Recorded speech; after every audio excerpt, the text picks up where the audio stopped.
Hey everybody, this is Greg McVerry here, and I'm in another in the series on literacy and leadership in open spaces. I'm here today to interview with Maha Bali, and she is probably one of the leading world scholars when it comes to this topic. So I'm really excited to talk to her about it today.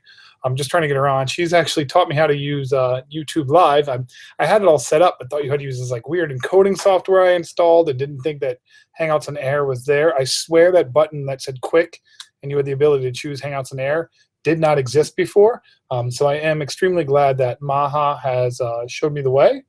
And I'm hoping this will work. We're trying to get together now.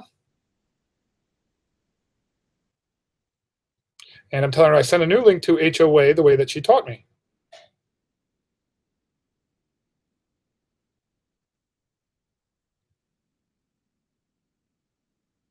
That's kind of why I love this. I mean, I swear I was doing something for Site ITEL. And hey, Maha, how are you? Hey. Oh, I'm so glad to talk to you.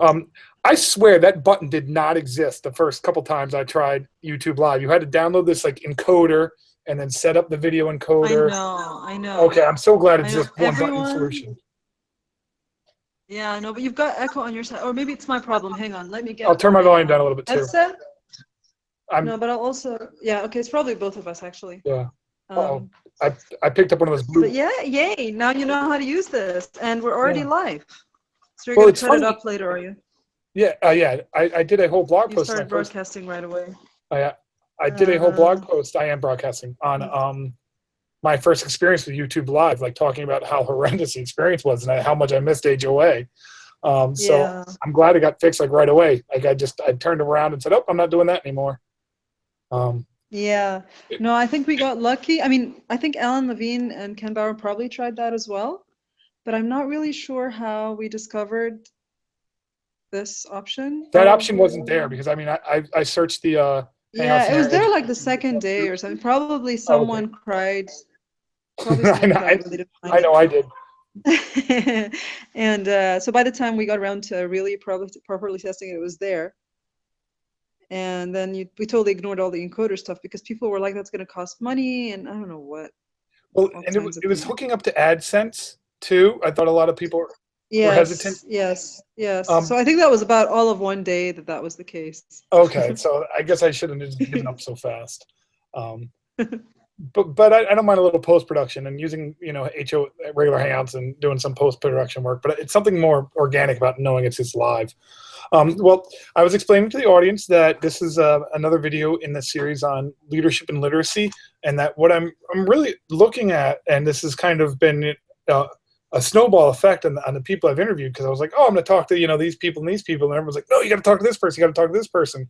And it's a project I began with Sarah way back in RISO 15. It was like my subjectives were to kind of study this, like what is it that makes these spaces so cool, and my classes aren't. Like how I can't, and how do I build in the scaffolds and the leadership opportunities so I can bring through open pedagogy to kind of transform my classes, or maybe just acknowledging the fact that you can't recreate these informal educational spaces. So that's what I'm getting at. And I'm here with Maha Bali. You are a professor at the. I'm gonna come on. I can introduce myself if you like. Yes, please. Introduce myself. Okay, because I'm not a full professor. I'm an associate professor of practice. Which means I'm not tenure track. That's the practice part. Okay. So I'm an associate professor of practice at the Center for Learning and Teaching at the American University in Cairo, which means my full-time job is faculty development. So I support other faculty. I mean, I also teach and do research, but the main part of my job is to support faculty. Wonderful. And this is a series part of an open research project. I do have an IRB waiver as an open research project, but I consider our guidelines to be a little bit more stricter. And you won't be quoted if I use it in a paper or anything like that without getting direct permission or anything like that. But I do want you to know that this is a live video for other people to use and will be an open data source. Are you okay with me recording and sharing this live? All right. You already are. What? You already are. So yeah, I guess I should have asked that before I hit live. But I also want the affirmation recorded in that. I knew you were going to say yes. Sure. But I want Okay, the good point. information recorded for the Good public point. generally. Yeah, sure. Sure Um, thing. so I guess my first question is, what was you were told me to remind you that your kind of first MOOC like experience was 2003. That's a Yes. Does decade. that shock you? Yeah, that's a decade Does before that most shock people you? say. What did you Yes. mean by that? So, so I started into the field of e-learning in the year 2003. Hmm. And Don't be frozen. Don't be frozen. Unfreeze. Ooh.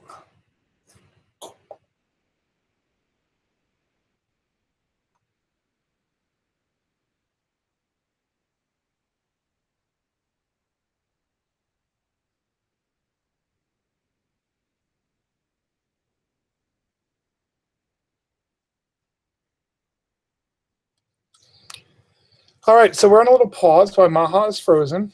Um,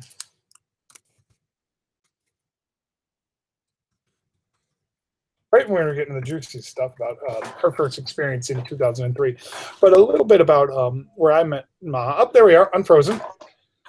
Um, like, I'm not sure what happened. I'm on my Got kicked university, out. and so I'll put the blame on our bandwidth. Yeah, we could do that. I just got my phone in case the problem was with my iPad. We can switch to that. Oh, wonderful. So 2003. So I started my master's in 2003, and it was a master's of education in e-learning, and that was a regular course with the University of Sheffield. But what happened is that through some mailing list that I joined, I discovered because I was studying e-learning, I wanted to experience other forms of e-learning. And through a mailing list, I think it was called IFETS. I think it's probably still there.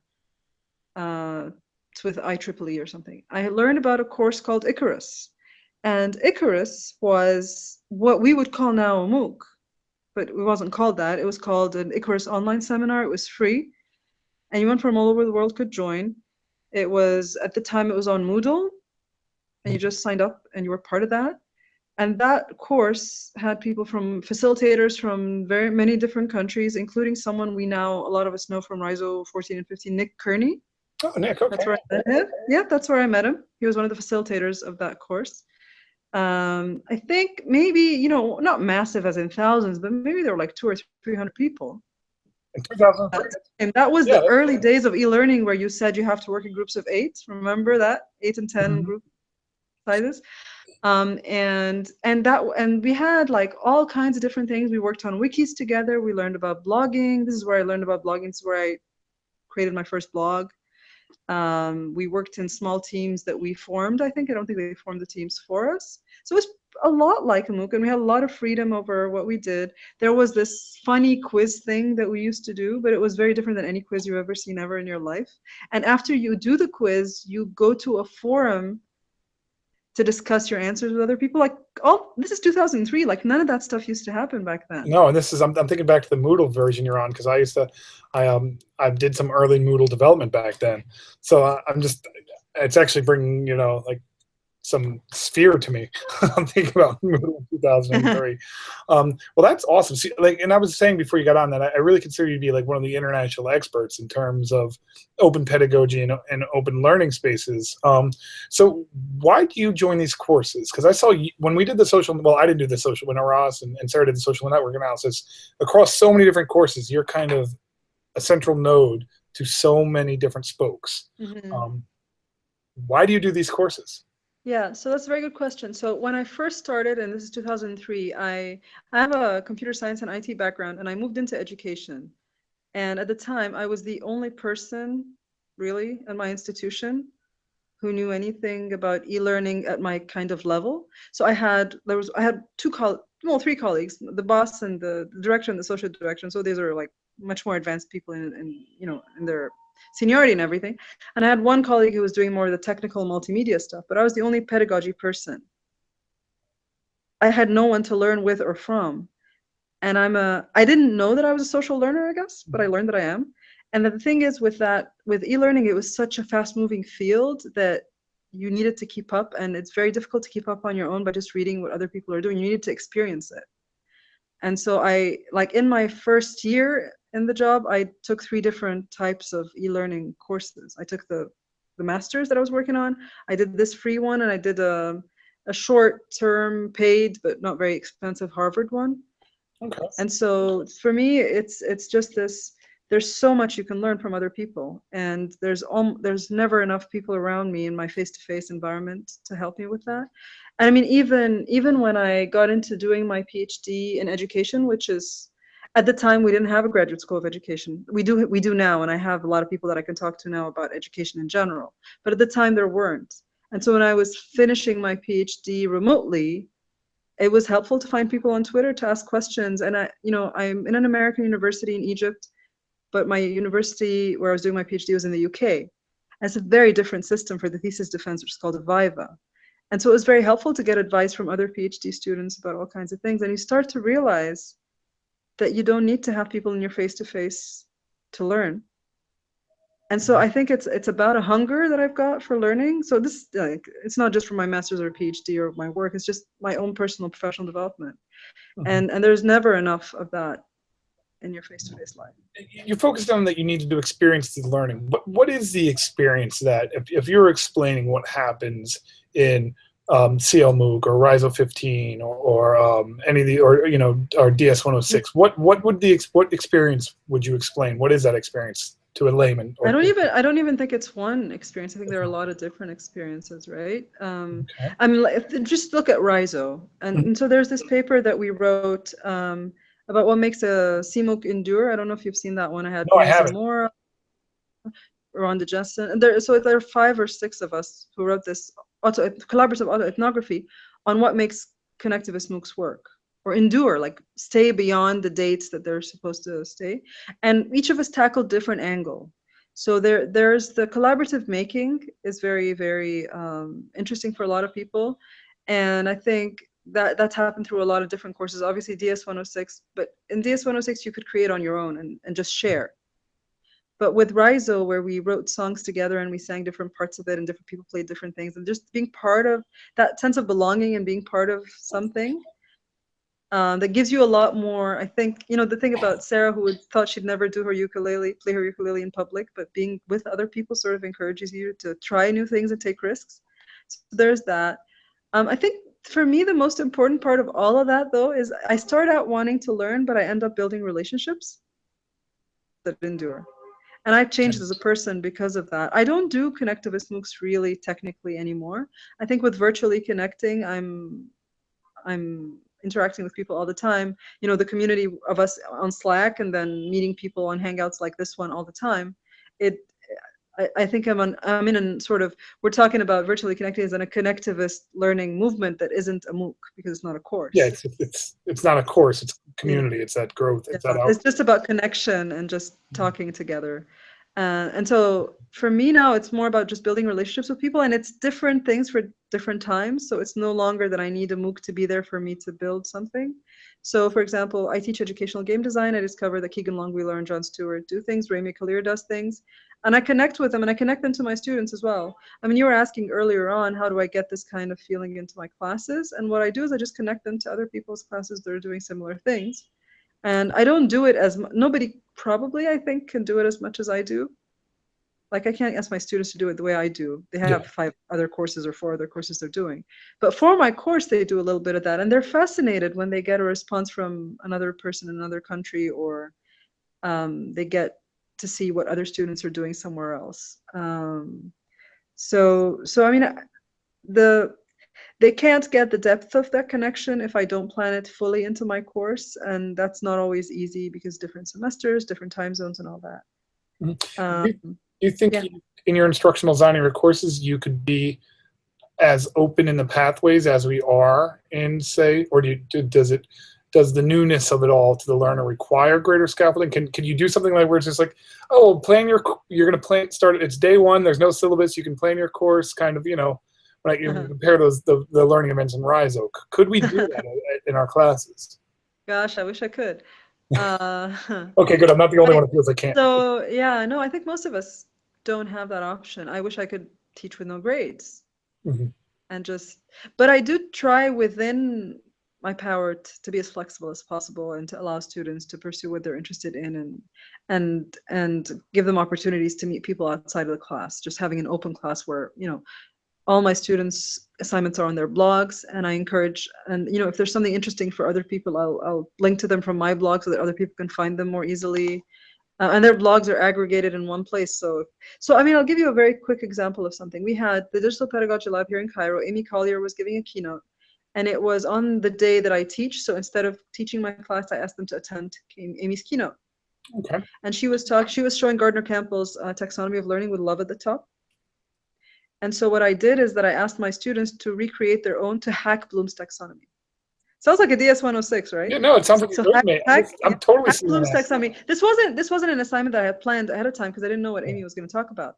But when they came there and they reflected on her keynote, and I thought, well, why don't you try your own learning taxonomy? And they created some really interesting things. And I said, you put anything in it. You can change the shape. It doesn't have to be a pyramid, even though pyramids are Egyptian and all that. And they created some really interesting things. And I put things like passion, and they put sharing, and they put all these different things as part of a learning taxonomy. And when they did that, because they were on their blogs, I shared those with Gardner Campbell and Amy Collier, and I wrote about it on Prof Hacker, and I showed my students that I wrote about them on Prof Hacker. Cycle of, connecting people like Amy that I like listening to my students, having my students respond to that, sharing that back to the community, and writing it on Prof Hacker where a large number of people can see it. And then letting my students see that, oh my God, look what you guys did, and people are talking about that, Yeah, and a couple of questions as I'm writing down notes as you're talking is you refer to that you have all your students on their own blogs. Like, is that and that seems to be a common theme. That's that push pull, like instructional design. Can you tell me how you kind of develop those, or how that works in these classes or your classes, or try not to? I'm not really. I'll tell you what I do, and then you can ask me clarification Perfect. questions. So I co-teach the course. My co-teacher she taught it once, I think, or twice before I started co-teaching with her. So she always had them do blogs anyway, but she didn't have them do all their assignments on blogs. And she does different things with blogs than I do. But what I did when I came in is they're all on WordPress, just so that we don't have to troubleshoot different things. I wouldn't normally care otherwise, but it's just less hassle. I do the same thing. Yeah, and I use the WordPress syndication thing, or was it RSS? What's it called? Yep, RSS or the WordPress. But the one Alan Levine does. I just followed his instructions and created mine. I haven't. We have creativitycourse.org. It's very easy actually. It's creativitycourse.org, and I just at the beginning of the semester we collect all the student URLs, and I just put them there, and then that way it's easy for them to also look at each other's blogs without having to follow and get them in their emails or RSS readers or whatever. Mm-hmm. It's also easier for me to tell people, oh, look at what my students are doing. They can just go there. Yeah. And it's easier for me to read them.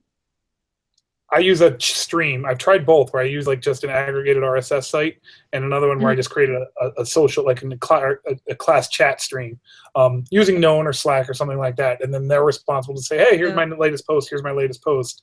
But I love the way that Laura Gibbs sets it up with her chat streams with just her. Here's the comment RSS feed, and here's the blog RSS feed using eNoReader. I keep meaning to do that. It was just like I just need the time to build it. Is that Laura Gibbs? Are you talking about Laura Gibbs? Yeah. But the other thing about the difference between what I'm doing and what you're describing, and what you're describing is a stream. Do you know Mike Caulfield when he talks about streams and gardens?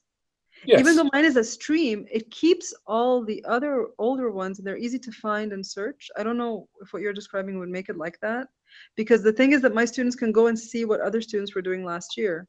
Yeah, I do this. Yeah, that's awesome. And I think that's critical too. I mean, that's being able to go back through these things is so helpful. Yeah, and it keeps me fresh. I can't give the same assignment again, so that they can. I just posted. I think you're on your iPad, so you won't see the chat, but I posted a link. To our current stream that's going on right now. And as I think about the future of these things, like I'm not as bearish on AI and bots. Like I think I'm looking to a future where like these streams, like integrating AI into these streams that can surface patterns in ways that I can't. I'm actually super excited about. I'm not as anti-bot, anti-AI that say, that Audrey Waters is writing about, or that, that even Alan talks about a little bit. I'm actually super excited to see what like artificial intelligences can do, like in conjunction to learning streams. So I'm getting off track of my paper topic, but that happens when I talk. You're just so brilliant. But and the other question I had, you talked about collaborative making. This has been a theme that keeps coming back. Like art is what's being made in these spaces, whether it's art of your domain, whatever your domain is, whether it's engineering or code or art in DS 106. But like people look at these things as this is where they go to make art. And maybe it's the grading, you can't get that passion, but how do I convince my students that what they're building is art? Your voice is cutting up. Could you sorry about that. Say the very last part again? I said, how do I convince, what is the art art making that's happening in these spaces? And can I convince my students to make that what they're building is their own art in their spaces? Convincing them about art specifically? Or no, you were about the collaborative making. I'm trying to play back.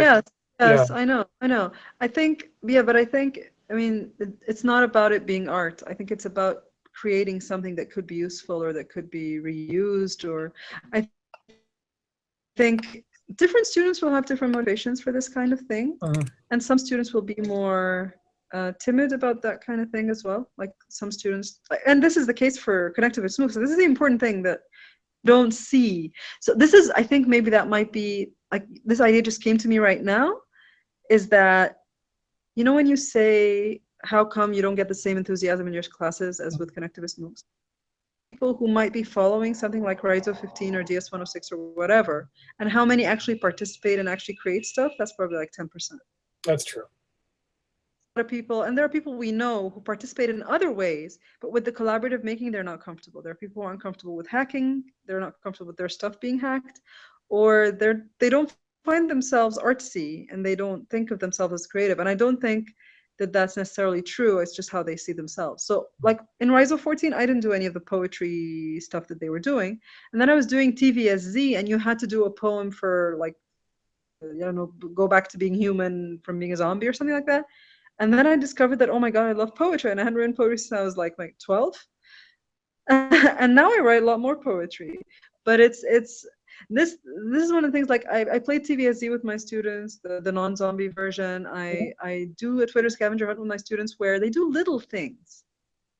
They like it or not, but they're not, I'm not gonna ask them to do like really big artsy stuff.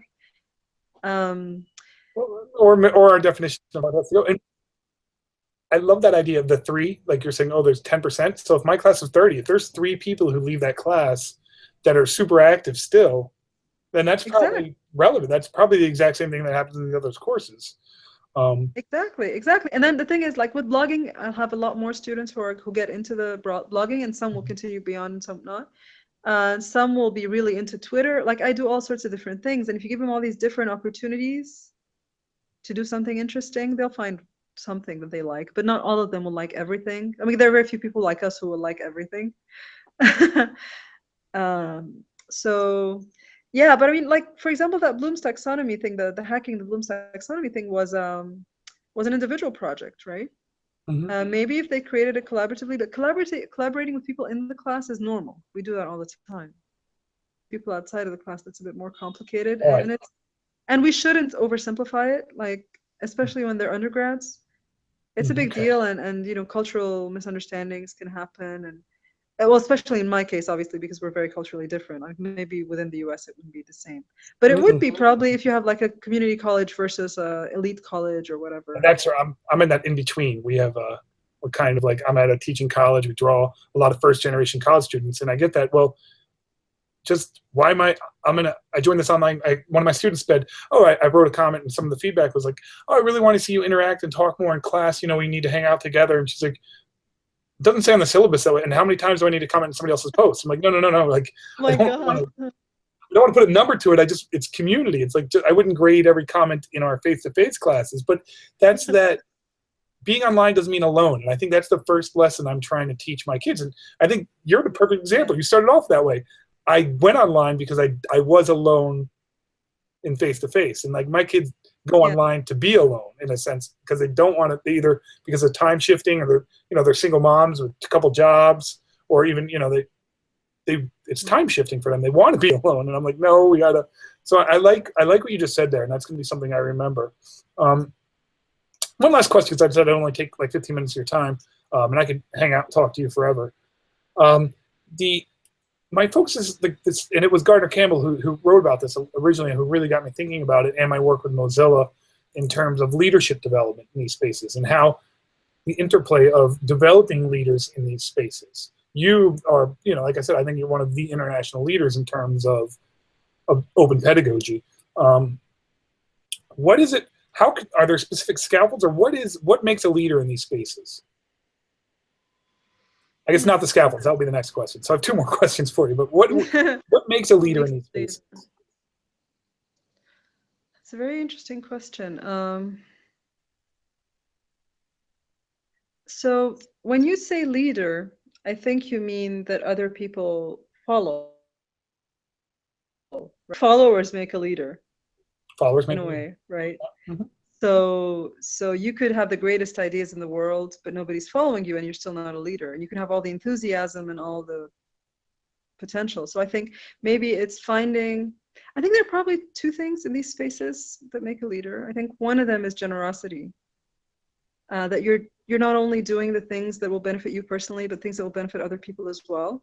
So I'm going to bring up virtually connecting again. Yeah, this is something that Rebecca and I started. Is that okay? No. It's something that Rebecca focus started, and it was for me. It was for me because I couldn't go to the conference and I wanted to be there.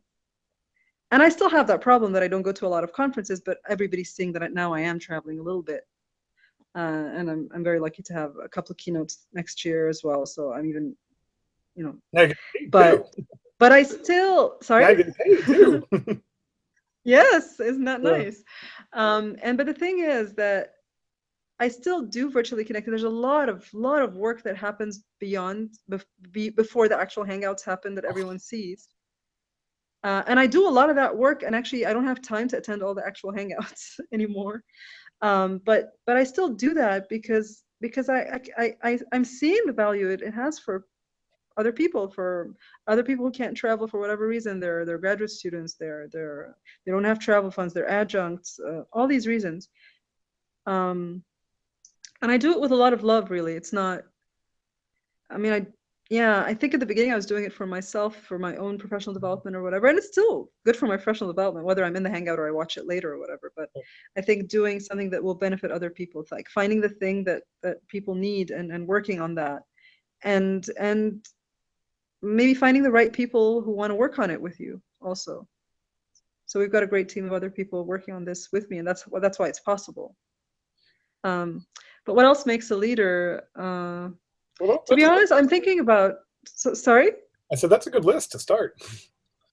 But I think there's another part of it that's tricky. Is that when you're new in these spaces, it matters that someone champions your work. Mm-hmm. And makes you visible. And I keep thinking back to the people who followed me and talked to me when nobody knew me at all. And those are leaders, in that they detect potential and they amplify other people's potential to help them become leaders. And I try to do the same thing as well. So those people, to me, there are four people that come to mind immediately. Jesse Stommel followed me before I had 100 followers. Me and Bob Stewart, I think both of them followed me the same day that I followed them. I had maybe 110 followers. And Jim Groom at ET4 Online a couple of years ago. I did a trick, and I don't know if Jim knows that I did this or not. I'd been following him before, but I unfollowed him. And then I followed him. And I tweeted him and told him, I hear your keynoting, and I'm going to be watching you online from Egypt virtually. And I used the Egypt word, which is attractive to a lot of people. Oh, I'm in Egypt, oh, there's this person from Egypt. And I did this unfollow follow thing. So he just noticed me, and then he followed me back right away. And then we had that very famous story about, I don't know if you know it, but like we worked on his workshop together online, and everybody could see me exploring Reclaim. And this was, I think, before Reclaim Hosting was called Reclaim Hosting even. So I think those people, Jesse especially, encouraged me a lot with publishing on hybrid pedagogy, with getting on Twitter, and I would just watch what they were doing, learn from them what they were doing well. And Bonnie and Dave definitely did that for me as well. And it was just before Rise of 14 that I met them. And that they would just respond to me. And I think I try to do the same thing. So it's not like now I'm famous and I have, I don't know, almost 4,000 followers and I'm keynoting or whatever. I'm not going to talk to people. I'm not going to know new people. I'm still there. I think in those spaces, that's what makes you special versus leadership in other spaces where you don't need to do that. You know what I mean? It's like the president or the provost or the whoever of the whatever doesn't usually talk to everybody. But or the good ones do. yeah, well, the good ones do, hopefully. Yeah. And yeah, I still remember one of the presidents of my university, God rest his soul, his name was Gerhard, and he used to have lunch with students and things like that. And one of our ex-provosts was like that, Tim Sullivan. He's still a friend of mine. But a lot of them don't do that. But I mean, in social media, I think a good leader in social media talks to everybody. Howard Rheingold is one of those people, talks to everybody. Well, one of the people in my lives, and Howard just interviewed him, was Kevin, because I met Kevin actually Hodgson before any of this, before this happened, and he attended one of my workshops, and I'm like, no, wait a minute, you should be running this thing, not me. And actually in the paper, because it's actually kind of half done, and I'm filling in my research as I go along, and letting it iterate on its own.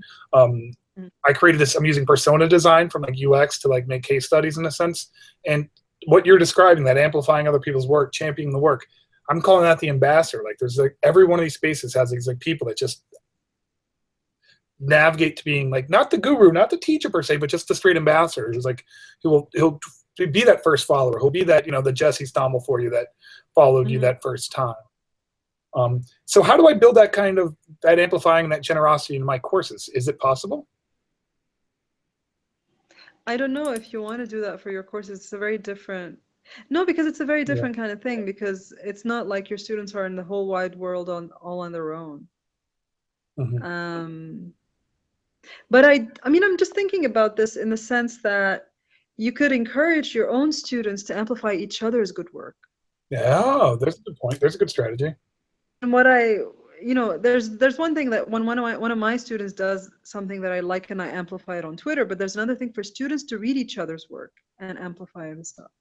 And if you have an audience, that's the thing. And I tell people in my circles, in my PLN ahead of time, next week my students are going to be tweeting about this if you want to join in. Oh. See that hashtag, please respond. And people do that. That's my Twitter scavenger hunt that I've been, it's built on an idea by Kim Fox, who's a journalism professor here. And I modified a lot. Hers was more journalism focused and, doing interviews on campus, but mine is more online. Twitter never takes off. I do it in every one of my classes, and I have Twitter assignments.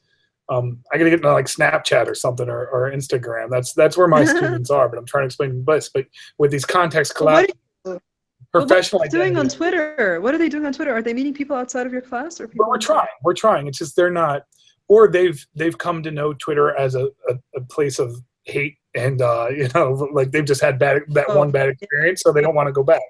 And to where they can control Instagram and Snapchat a little bit better in terms of that. No, but my student, look, there's this thing that I do with another class. If you have it going with another class, it's really good, where they take a photo of something weird or blurred or obscured or whatever, and they ask other people to guess what it is. And so if there's another class doing the same thing, I think I learned this one from Janine DeBase, but I could have learned it from someone else. I could be wrong. I mean, the Walk My World event connected us everywhere. That connected us to classrooms from kindergarten, Australia. We had basically we had 6 continents of people hanging out on Twitter doing these small little like fun games. So it's there.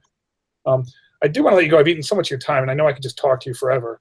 For those who want to know more about Maha Bali, you can find her on Twitter all the time. Virtually Connecting. Is it virtuallyconnecting.net or .org? I can't remember. .org, which is for it allows virtual buddies, and we heard about it in the Lost Show with Autumn Keynes, who was the last person we interviewed. But for those joining us for the first time, it's a chance for a virtual buddy to be teamed up with somebody on the ground, and then that we'll gather and do some hangouts right after a keynote. I've been a virtual buddy before. It's a phenomenal conference experience, and one I try to bring to every conference. It's a national model in how we should be doing reach out at our conferences with to increase our attendance virtually. So my huge hat tip to Maha, and thank you so much for this conversation. I will this will already be up on YouTube. It will go up on Biologs, where I'm doing the open coding, and then be worked into the paper over time. And you can follow along the draft and comment and play along. So thank you so much for this, Maha. I'm going to stop our live broadcast now. Correct.